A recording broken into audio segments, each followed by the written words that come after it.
Chapter 3, Sections 1 and 2 of J.B. Bury's The Student's Roman Empire, Part 1. The Student's Roman Empire, Part 1, by John Bagnell Bury. Chapter 3, The Joint Government of the Princeps and Senate. Sections 1 and 2. Section 1. Political Position of the Princeps, the People. In the last chapter it was shown how Augustus established the Principate, and we became acquainted with the constitutional theory of this new phase of the Roman Republic, which was really a disguised monarchy. We also learned the titles and insignia which were the outward marks of the ambiguous position of the monarch who affected to be a private citizen. It remains now to examine more closely his political powers, and see how the government of the state was divided between the Princeps and the Senate according to the system of Augustus. The proconsular imperium of the Emperor differed from that of the ordinary proconsul in three ways. Firstly, the entire army stood under the direct command of the Emperor. Secondly, his imperium was not limited, except in the case of Augustus himself, to a special period. It was given for life. And thirdly, it not only extended directly over a far larger space, the Emperor's province, including a multitude of important provinces, than that of an ordinary proconsul, but being maius, or superior above that of all others, it could be applied in the senatorial provinces which they governed; and thus it really extended over the whole empire. As a consequence of his exclusive military command, it devolved upon the Emperor exclusively to pay the troops, to appoint officers, to release soldiers from service. The soldiers took the military oath of obedience to him. He alone possessed the right of levying troops, and anyone who levied troops without an imperial command committed an act of treason. He granted all military honours except triumphs and the triumphal ornaments. Moreover, while an ordinary proconsul lost his imperium on leaving his district, the Emperor lived in Rome without surrendering the imperium, although Rome and Italy were excepted from its operation. The Emperor possessed also supreme command at sea, and had the praetorian guards, formed of Italian volunteers, at his disposal, as a stationary garrison in Rome. In connection with the proconsular power is the sovereign right which the Emperor possessed for making war and peace. But this was probably conferred upon Augustus by a special enactment, and was afterwards one of the prerogatives defined by the Lex de Imperio. The rights which the Princeps derived from the tribunician power, as such, were as follows. 1. He had the right to preside on the bench of the tribunes of the people. 2. He had the right of intercession, which he often practised against decrees of the senate. 3. He possessed the tribunician coercitio. His person was inviolable, and not only an injury, but any indignity in act or speech offered to him was punishable.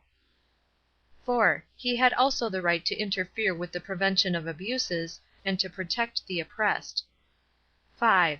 It is possible that his power to initiate legislation may partly come under this head. Besides these powers springing from the tribunician potestas, the Princeps possessed, as we have seen, other prerogatives defined by the Lex de Imperio. Although the sovereign people was now represented by a Princeps, it had still some political duties to perform itself. The popular assemblies still met, elected magistrates, and made laws. The following points are to be observed. 1. Augustus formally deprived the people of the judicial powers which had belonged to it. 2. The comitia tributa continued to be a legislative assembly, and the right of making laws was never formally taken away from it. But by indirect means, as will presently be explained, legislation almost entirely passed into the hands of the Emperor, and under the reign of Tiberius laws were not made by the comitia. For a long time, however, the form of conferring the tribunician power in an assembly of the people was maintained. The assembly for this purpose was called Comitia Tribunicis Potestatis. 3. The election of magistrates was the most important function of the popular assemblies under Augustus. Constitutionally, the consuls and praetors were elected in the comitia of the centuries, while the tribunes, aediles, and quaestors were chosen in the comitia of the tribes. But after the foundation of the Empire the distinction between the comitia centuriata and the comitia tributa seems to have disappeared, and it is only safe to speak generally of an assembly of the people. The chief function of the comitia curiata had been to pass leges de imperio, and there was room for it to exercise its powers on the 5 or 6 occasions on which the proconsular imperium was conferred on Augustus. But it is not clear whether on these occasions an assembly of the people was consulted at all, much less whether, if so, the assembly took the special form of a curiate assembly. But whatever may have been the theory, and however tenderly republican forms were preserved by Augustus, the people practically lost all its political power. And this was quite right. In ancient times, before the introduction of representative government, popular assemblies worked very well for governing a town and a small surrounding territory, but were quite unsuitable for directing or deciding the policy of a great empire. Moreover, with extended franchise, it was impossible that all those who were entitled to vote in the assemblies could avail themselves of the privilege; and as a matter of fact, the comitia in the later republic were chiefly attended by the worst and least responsible voters, and were often the scenes of riot and bloodshed. SECT. II. — THE PRINCEPS AND SENATE. The government of the Empire was divided between the Emperor and the senate, and the position of the senate was a very important one. Augustus made some changes in its constitution. The number of the senate had been raised by Julius Caesar to 900, Augustus reduced it again to 600. He also fixed the property qualification for senators at 1,000,000 sesterces, about £8,000. Those who had held the office of quaestor had, as under the Republic, the right of admission to the order, and the age was definitely fixed at 25. The senatorial classes were still determined by official rank — consulars, praetorians, etc. Thus the constitution of the senate formally depended on the people, as the people elected the magistrates. The influence of the Emperor, however, was exerted in 2 ways. 1. The Emperor was able to influence the election of magistrates in the popular assembly, and 2. He could assume the powers of censor, and perform electio senatus. Augustus purified the senate on several occasions.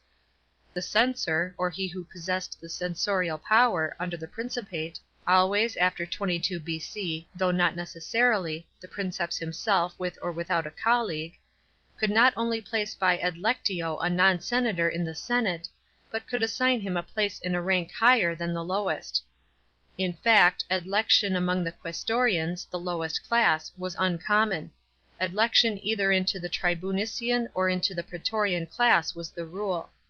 Adlection into the highest rank of all, the consulares, was practised by Caesar the dictator, but not by Caesar the first Princeps, or any of his successors up to the 3rd century. When it became usual, as it did before the death of Augustus, to elect half yearly instead of annual consuls, the influence which the Emperor could exert on the elections gave him much of the power which Caesar the dictator exerted by adlectio inter consulares. A list of the senate was made up every year. The Emperor also exerted a great influence on the constitution of the senate in another way. Admission into the senate in the ordinary course depended on the quaestorship, and the quaestorship depended on the vigintivirate. The rule was that only those who belonged to the senatorial rank could be candidates for the vigintivirate. Here adlection could not come in. But the Emperor assumed the right of admitting as candidates for the vigintivirate persons outside the senatorial class, by bestowing upon them the latus clavus. Thus a young knight, not born of a senatorial family, might, by the Emperor's favour, enter on a senatorial career and become a member of the senate. The poet Ovid, who by birth belonged to the equestrian order, is a well-known example. The Emperor seems to have had the power of granting a dispensation which allowed persons who had not been viginativiri to become quaestors. It should be observed that in the senatorial career (cursus honorium) military service, generally for a year in one legion, was necessary. The usual steps were 1. Vigintivirate, 2. Military tribunate, 3. Quaestorship, 4. Aedileship or tribunate, 5. Praetorship, 6. Consulate. Hence the vigintiviral offices were called by Ovid the first offices of tender age. The Princeps was himself not only a senator, but the Prince of the senate. His name stood first on the list of senators, and he possessed the right of voting first. He did not, however, adopt Princeps senatus as one of his titles, as it was his policy rather to distinguish himself from, than to identify himself with, the senate. Special clauses of the Lex de Imperio conferred upon him further rights in regard to the transactions of that body. He had the right of summoning the senate, a right which he might have claimed by virtue of the tribunician power itself, and of introducing bills (relatio), either orally, or, in the case of his absence, by writing, the proposal being couched in the form of an oratio, or litterae, ad senatum. His tribunician power gave him the right, as we have already seen, of cancelling senatus consulta.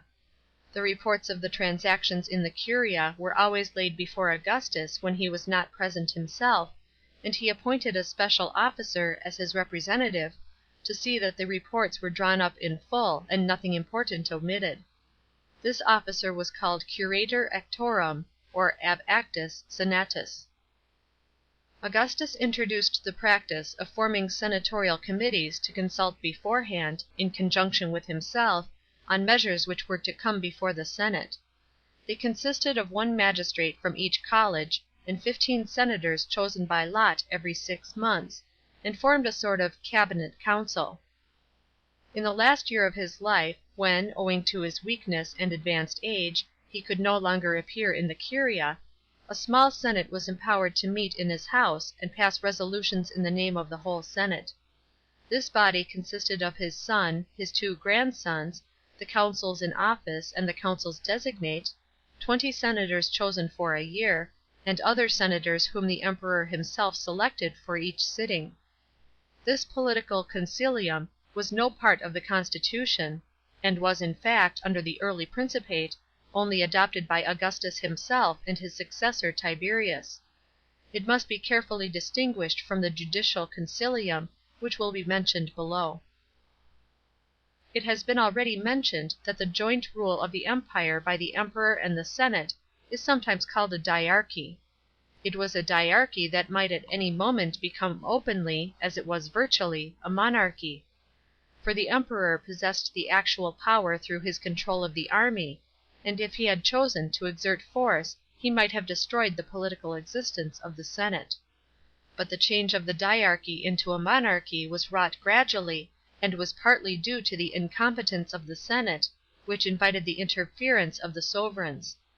The maius imperium was changed by degrees into the direct rule of those provinces which were not part of the Emperor's proconsular province. But Augustus was thoroughly in earnest in giving to the senate a distinct political position and substantial powers. He carefully abstained from interfering in the provinces which were not within his imperium. He was a man of compromise, and the constitution which he framed was intended to be a compromise between the democratic monarchy, which as the son of Julius he really represented, and the aristocracy. He was anxious to wipe out the memory of the civil wars, and to have it forgotten that he had been the champion of the democracy. While he continued to bear the name of the divine Julius, he seems not to have cared to dwell on the acts of the great dictator, and it has often been noticed how rarely the poets of the Augustan age celebrate the praises of Julius Caesar. We may safely say that no statesman has ever surpassed Augustus in the art of withholding from political facts their right names. There are many points in the Augustan system which are not plain in their constitutional bearings. But the general lines are clear enough. The careful balancing between the rights and duties of the 2 political powers produced some artificial arrangements which could not last, and which were soon altered, either formally or tacitly, at the expense of the senate. But the main principle of the system founded by Augustus, the fiction of the independent and coordinate government of the senate, was not entirely abandoned for 3 centuries. The division of the labours and privileges of government between the senate and the Emperor may be considered under 5 heads: administration, jurisdiction, election of magistrates, legislation, and finances. 1. Most of the administrative functions, which the senate discharged under the Republic, especially in its later period, did not belong to that body by constitutional right, but were acquired at the expense of the supreme magistrates, to whom they truly belonged. Many of these powers were confirmed to it under the Empire. (a) The powers which the senate had exercised in the sphere of religion, such as the suppression of foreign or profane rites, it continued to exercise in the imperial period. (b) The rights of making war and peace, and negotiating with foreign powers, were taken away from the senate, but in unimportant cases the Emperor sometimes referred foreign embassies to that body. (c) The authority of the senate in the affairs of Italy continued unimpaired. (d) The affairs of Rome were at first entirely under the management of the senate, but the incompetent administration of that body soon demanded the intervention of the Emperor.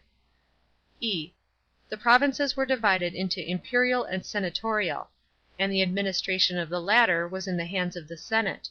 But the Emperor had certain powers in the senatorial provinces, as will be explained in a later chapter.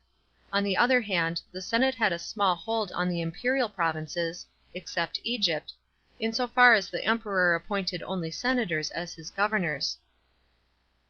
(2) The senate, as the council of the chief magistrates, sometimes exercised judicial functions under the Republic, as for example in the case of the Bacchic orgies, 186 B.C.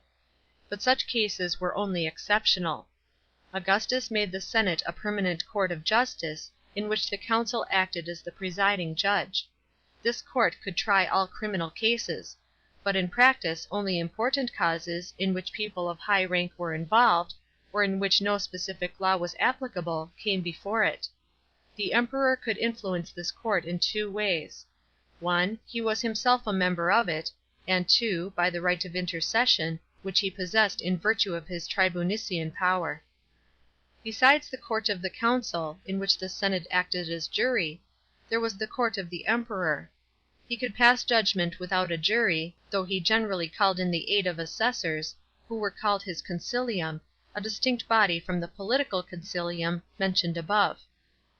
Every case might come before his court as before that of the senate, but practically he only tried cases of political importance, or in which persons of high position were involved. It lay in the nature of things that in these two new courts only special and important cases were tried. Ordinary processes in Rome and Italy were decided, as in former days, by the ordinary courts of the praetors, quaestiones perpetuae, who still continued to exercise their judicial functions. But senators were now entirely excluded from the bench of iudices, who appear to have been nominated by the Emperor. In the provinces justice was administered by the governors, but they had no jurisdiction over Roman citizens, unless it was specially delegated to them by the Emperor. Roman citizens could always appeal from the provincial courts to the higher courts at Rome. The appellatio of the Princeps seems to have been made legal by a measure of 30 B.C.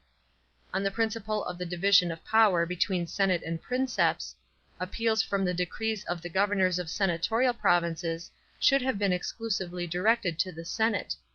But on the strength of his imperium maius, the Emperor often received appeals from senatorial as well as from imperial provinces. Appeal could only be made against the sentence of an official to whom the judicial power had been delegated; it could not be made directly against a jury. But it could be made against the decree of the magistrate which appointed the jury. 3. Under Augustus the senate had no voice in the election of magistrates. The Emperor was himself able to control the elections of the comitia in two ways. 1. He had the right to test the qualification of the candidates and conduct the proceedings of the election. This right regularly belonged to the consuls. But when Augustus set aside the consulate for the tribunician power in 23 B.C., it seems that he reserved this right by some special clause. He was thus able to publish a list of candidates, and so nominate those whom he wished to be elected. He used only to nominate as many as there were vacancies. 2. He had the right of commendation, commendatio or suffragatio; that is, he could name certain persons as suitable to fill certain offices, and these candidates recommended by the Emperor, candidati Princeps, were returned as a matter of course. The highest office, however, the consulate, was excepted from the right of commendation. 4. In regard to legislation, the senate was theoretically in a better position under the Empire than under the Republic. Originally and strictly it had no power of legislation whatever. The decisions of the senate, embodied in the senatus consulta, did not constitutionally become law until they were approved and passed by an assembly of the people. But practically they came to have legal force. The confirmation of the people came to be a mere form, and sometimes the form was omitted. It is possible that it was omitted in the case of the decree which conferred the imperium on Augustus. Under Augustus the senate became a legislative body, and in this respect took the place of the assembly of the people. From it and in its name issued the laws (senatus consulta) which the Emperors wished to enact; just as the laws (leges) proposed by the republican magistrates were made by the people. The senate alone had the power of passing laws to dispense from the operation of other laws, and the Emperor himself, who was bound by the laws like any other citizen, had to resort to it for this purpose. For example, in 24 B.C., a senatus consultum freed Augustus from the Cincian law which fixed a maximum for donations. The special exception of particular persons from the law which defined a least age for holding the magistracies was at first a prerogative of the senate, but the Princeps gradually usurped it. To the senate also belonged exclusively the right of decreeing a triumph, of consecrating or condemning the Princeps after death, and of licensing collegia. The Princeps had no direct right to make laws, more than a consul or a tribune.